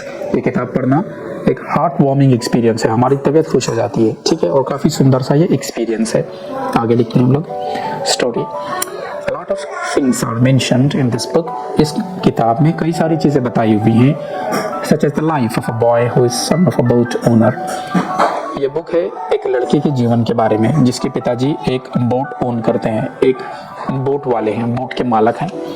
The magic of faith and kindness is shown in the book। ये किताब में बताया गया है जादू, ऐसे वाला जादू कोई मिल गया हमें जो जादू था वो क्या नहीं, बल्कि अगर आप किसी चीज़ में फेथ है, भरोसा है, आप काइंड है, तो आप क्या कुछ नहीं कर सकते, ये बताया हुआ है। What I personally sensed again and again while reading the book is it evokes in us a sense of patriotism। बार बार ये किताब पढ़ते टाइम एक चीज़ का मुझे एहसास हुआ कि इस किताब से हमारी देशभक्ति बढ़ती है, हमारे अंदर देशभक्ति पैदा होती है। स्पेशल फीचर, क्या खास बात लगी है आपको बुक की? The book has a lot of personal moments and insights. कई जगह अपनी पर्सनल लाइफ को डॉक्टर कलाम ने यहाँ पर डिस्कस किया है। It has numerous life experiences of doctor APJ Abdul Kalam. APJ कलाम के यहाँ पर कई सारे एक्सपीरियंसेस हैं। Once we read the book, we understand Dr. Kalam more closely। एक बार हम बुक पढ़ें तो डॉक्टर कलाम को काफ़ी नज़दीक से हम लोग पहचान सकते हैं। मैसेज, ये बुक से आपको क्या मैसेज मिला? The message of the book is how great things can be achieved by simple thought। Thoughts. बड़ी से बड़ी चीज़ भी आप लोग हासिल कर सकते हैं, खाली आपके थॉट्स कैसे होने चाहिए, सिंपल होने चाहिए। The message is also dream big. और एक मैसेज देती है ये बुक कि बड़े सपने देखो। It also tells us to struggle until you achieve your goal. ये किताब हमें कहती है कि अपने सपने साकार करने के लिए, ख्वाबों को हकीकत में बदलने के लिए जितनी हो सकती है उतनी कोशिश करो, ठीक है। योर ओपिनियन, आपकी क्या राय है बुक के बारे में, अच्छी राय देना है, ठीक है। फिर कहूँगा मैं अच्छा बोलो, शुभ शुभ बोलो। It is an amazing book in my eyes, कि मेरी नज़रों में तो बहुत अच्छी किताब है ये, वन मस्ट रीड इट, इसे पढ़ना चाहिए। यहाँ पर आप लोगों ने 4 स्टार्स भी दे दिए हैं 5 में से, बड़ी अच्छी बात है। इस तरह से आप लोग बुक पर रिव्यू लिखेंगे। सबसे पॉजिटिव बात यह है एग्जाम्स की कि वो कोई एक किताब का नाम नहीं देते हैं आप लोगों को कि इस किताब पर रिव्यू लिखो। मान लो उन्होंने एक किताब का नाम दे दिया, my experiments with truth, okay, और आपने वो किताब पढ़ी नहीं तो क्या खाक लिखेंगे आप? तो यहाँ पर कोई एक किताब के बारे में लिखने के लिए कहा जाता है, तो यही रिव्यू ज़हन में रखो, 2-3 बार इसे ही पढ़ लो, 2-3 बार यही वीडियो देख लो और इसे ही एग्जाम में छाप के आ जाना, ओके। अगला क्वेश्चन देखते हैं हम लोग। Section 4 literary genre. देखिए इसे जेनरे या गेनरे नहीं पढ़ेंगे आप लोग, मैं बताता हूँ, जॉनर इस तरह से पढ़ेंगे। 16 मार्क्स के लिए है। क्वेश्चन 5 का ए है, complete the activities as per the instructions given below. जैसी आप लोगों को इंस्ट्रक्शंस दी हुई हैं वैसे आप लोगों ने एक्टिविटीज को क्या करना है, कंप्लीट करना है, ओके। 1 है, rewrite the given sentences by choosing the correct alternatives given in the brackets. एक क्वेश्चन है और उसके 4 आंसर्स हैं। MCQs कहते हैं इसे, मल्टीपल चॉइस क्वेश्चंस। ऐसा सवाल जिसके 4 ऑप्शंस हो, 3 ऑप्शंस हो, मल्टीपल यानी ज्यादा, मल्टीपल चॉइस क्वेश्चंस MCQs कहते हैं उसे। ड्रामा विच एंड्स इन सोरो इज कॉल्ड एज। ऐसा प्ले, ऐसा ड्रामा जो दुख में खत्म होता है, उसे पढ़कर आपकी आंखों में आंसू आ गए, रोने लगे आप, ठीक है, उसे कॉमेडी कहेंगे? नहीं भैया, ये तो ज्यादा हो गया। ट्रेजेडी कहेंगे, रोमांस कहेंगे या हिस्टोरिकल कहेंगे? हम जाते हैं ट्रेजेडी के साथ, ठीक है। The central good character in a work of art is. आप कोई वर्क ऑफ आर्ट पढ़ रहे, आप एक लेसन पढ़ रहे हैं, आप लोग एक ड्रामा पढ़ रहे हैं, आप लोग एक कहानी पढ़ रहे हैं, तो जो सबसे अच्छा किरदार होता है सेंट्रल गुड कैरेक्टर, उसे आप विलेन कहेंगे? नहीं। सिंगर कहेंगे, एक्टर कहेंगे या प्रोटैगनिस्ट कहेंगे? याद रखिए प्रोटैगनिस्ट हीरो को कहते हैं, ये आएगा। It is hard to predict the next part. अगला पार्ट क्या होगा इसकी भविष्यवाणी करना, ये बताना काफ़ी मुश्किल होता है। कहाँ मुश्किल होता है? Of the story in dash stories, इन कहानियों में, फनी कहानियों में आप नहीं बता सकते आगे क्या होगा, कॉमिकल कहानियों में नहीं बता सकते, थ्रिलर में नहीं बता सकते, या सोशल कहानियों में नहीं बता सकते, थ्रिलर आएगा यहाँ पर। 4th है, a poem having no specific rhyme pattern is. ऐसी कविता जिसमें राइमिंग वर्ड्स ना हो, राइमिंग पैटर्न ना हो, उसे क्या कहते हैं हम लोग? इसी वीडियो में मैंने थोड़ा सा डिस्कस किया था, एक अलग क्वेश्चन था वो, ये अलग है, उसे कहते हैं हम लोग फ्री वर्स, ठीक है। एग्जाम्स में फुल सेंटेंसेस आपको लिखना है, आप इतना नहीं लिख सकते ट्रेजेडी, आपको पूरा लिखना पड़ेगा। ड्रामा विच एंड्स इन सोरो इज कॉल्ड एज ट्रेजेडी, ठीक है। ये देखिए, फर्स्ट का आंसर ऐसे आएगा, सेकंड का ऐसे आएगा, उसके बाद थर्ड का ऐसे आएगा और फोर्थ का ऐसे आएगा। पूरा वर्ड आपको, पूरा सेंटेंस आप लोगों को लिखना है। जैसे कि ये है, a poem having no specific rhyme pattern is free verse. आगे देखते हैं हम लोग। एक टेबल है और मैच प्रिपेयर करना है आपको 2 मार्क्स के लिए, यानी हर जो पॉइंट है तो वो आधे मार्क के लिए है। यहाँ पर ह्यूमरस ड्रामा, एक ऐसा कहानी ड्रामा जिसमें थोड़ा हंसी मजाक हो, उसे क्या कहेंगे? Tragic comedy. ट्रेजिक कॉमेडी थोड़ी सी ट्रेजेडी होती है, थोड़ा सा कॉमेडी होती है। ओपेरा ये म्यूजिक से रिलेटेड होता है। और लास्ट वन है मेलोड्रामा। मेलोड्रामा किसे कहते हैं आप लोग? अब देखिए, इस तरह की जो चीज़ें हैं ये आपको धीरे धीरे स्टडी से आएगी।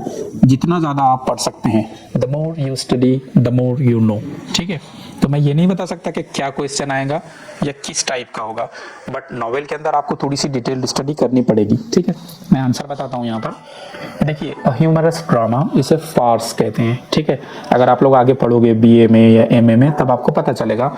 ट्रेजिक कॉमेडी ऐसा होता है, नो जॉयफुल और फनी कंक्लूजन, यानी एंड इसका बहुत अच्छा नहीं होता है ट्रेजिक कॉमेडी का। ओपेरा कहते हैं एक्टर्स सिंगिंग लाइन्स, यहाँ पर गाने का काम होता है। और मेलोड्रामा कहते हैं रोमांटिक और सोबर स्टोरीज, सोबर कहेंगे आप इसे। अगला वाला क्वेश्चन है, ये देखिए यहाँ पर आप लोगों का एक्चुअली जो क्वेश्चन पेपर है ये उसका लास्ट पार्ट है। जो नॉवेल है उन पर बेस्ड क्वेश्चन यहाँ पूछे जाते हैं। Answer in about 50 words. The first है, और यहाँ पर आपको कोई ऑप्शन नहीं है कि ये करो या वो करो, सीधे सीधे सब करना है आपने। बी है तो उसके दोनों करने हैं, सी है तो उसके दोनों करने हैं, डी है तो दोनों करने हैं। फर्स्ट है 2 मार्क्स के लिए, write down a few lines on बिस फिलिप्स। बिस फिलिप्स के बारे में कुछ लाइन्स लिखो। आप लोगों को बता दूं, जो नॉवेल है टू सर्व विथ लव, उसमें क्या कैरेक्टर हैं, क्या लिख सकते हैं हम लोग इनके कैरेक्टर के बारे में। Although Miss Phillips looks fool she is not, कि ये थोड़ी सी बुद्धू दिखती है हमें, पर ये है नहीं कहानी में बुद्धू, ये काफ़ी स्मार्ट है। She is the wisest of the 3 teachers, जो 3 टीचर्स हैं उनमें सबसे ज़्यादा स्मार्ट यही है। She doesn't want to embarrass others, वो दूसरों को परेशान नहीं करना चाहती। I think she is the most honest, मुझे लगता है सबसे ज़्यादा ईमानदार यही है कहानी में। It wouldn't be wrong to say that she is the one who put Denham in his proper place. ये कहना गलत नहीं होगा कि डेनहम को अपनी सही जगह पर इन्होंने रखा। As of class control, she is able to control her class very nicely. हम कह सकते हैं कि ये अपनी क्लास को काफ़ी अच्छे से कंट्रोल करती हैं। She believed that the timetable would help students in their life after school. उनका मानना था, मिस फिलिप्स का मानना था कि ये जो टाइम टेबल है स्टूडेंट्स को कॉलेज के बाद की लाइफ में हेल्प करेगा, स्कूल के बाद की लाइफ में हेल्प करेगा। इस तरह से आप लोग लिख सकते हैं। अगर आप लोगों को कैरेक्टर की ज़्यादा डिटेल भी पता हो तो 10, 20, 30 पेज तक मत लिखते चले जाना, थोड़ा सा लिखना है आपको, 50 वर्ड्स में लिखना है, यानी 4, 5, 6 लाइन्स के आसपास, 4 तो नहीं 6, 7 लाइन्स के आसपास आपको लिखना रहेगा। ओके, आगे देखते हैं हम लोग। सेकेंड वाला है explain in brief the theme of the extract in To Serve with Love. आपको क्या लगता है टू सर्व विथ लव ये नॉवेल किस बारे में है, वो लिखना है। हम लोग लिखते हैं for me the theme of the extract is the student teacher relationship. एक टीचर और स्टूडेंट के बीच में जो रिलेशनशिप रहता है उसको लेकर के ये कहानी है। The theme also deals with half yearly reports of the students council, और हाफ ईयरली रिपोर्ट्स को लेकर के ये है। This extract also focuses in the change of behaviours of students after Denham's work, और एक टीचर जिस तरह से मिस्टर डेनहम जो काम करते हैं बच्चों के ऊपर, स्टूडेंट्स के ऊपर, और जो स्टूडेंट्स में चेंज आता है, ये कहानी उस बारे में है। There is surely the rise in students' confidence and to a great extent the students have learned courtesy. बच्चों का कॉन्फिडेंस बढ़ा है, बच्चे जो है तो काफ़ी अदब, मैनर्स, अखलाक, अच्छी बातें, एथिक्स सीखे हैं। In short, what a good teacher can do to an average class has been highlighted in the passage. अगर शॉर्टकट में कहें तो एक अच्छा टीचर बच्चों को किस तरह से चेंज करता है कहानी में बताया गया। इस तरह से आप लोग लिख सकते हैं, वही 6-7 लाइन्स में आप लोगों ने लिखना है। बी हो गया हमारा। सी देखते हैं, answer in about 50 words to the following questions. Time is an important theme in Around the World in 80 days. Comment on this. Around the World in 80 days, ये वाला जो नॉवेल है इसमें टाइम इम्पोर्टेंट है क्या आपके हिसाब से? अरे भाई इम्पोर्टेंट है, नॉवेल का खुद नाम है around the World in 80 days के 80 दिन में अगर घूमे तो बात है ना। यानी शुरू में टाइम का जो झंझट है, टेंशन है, वो हम लोगों को दिया गया है। किस तरह से आंसर लिख सकते हैं हम लोग? First of all, the title itself says around the world in 80 days, so we come to know the importance of time. सबसे पहले तो नॉवेल का नाम है कि 80 दिन में दुनिया घूमना, यही हमको पता चलता है कि 80 दिन का लिमिट है। Now time is their enemy and they have to defeat it and come back to London before 80 days complete. अब हमारी कहानी के जो किरदार हैं, पासपोर्टो है या फिलियस फॉग है या आउडा है, इन लोगों को 80 दिन के अंदर अंदर दुनिया घूमकर वापस आना है। यानी किसे हराना है? टाइम को हराना है, टाइम से जीतना है इनको। In the meantime, various incidents happen and our guys lose their time. फिर नॉवेल में अलग अलग चीज़ें होती हैं और हमारे जो हीरो हैं, जो हीरोइन हैं, जो सपोर्टिंग कैरेक्टर्स हैं, उनका टाइम वहाँ पर वेस्ट होता है। Sometimes because of time we think that they will not be able to win the bet. कभी कभी हमें लगता है कि यार ये लोग शर्त हार जाएंगे, ये कोई 80 दिन में वापस नहीं आते, अब ये हार गए, ऐसा हमें लगता है। इन द एंड, बट आखिर में, because of some seconds Fogg has won the wager, कुछ सेकंड्स की मदद से मिस्टर फॉग वेजर जीत गए हैं।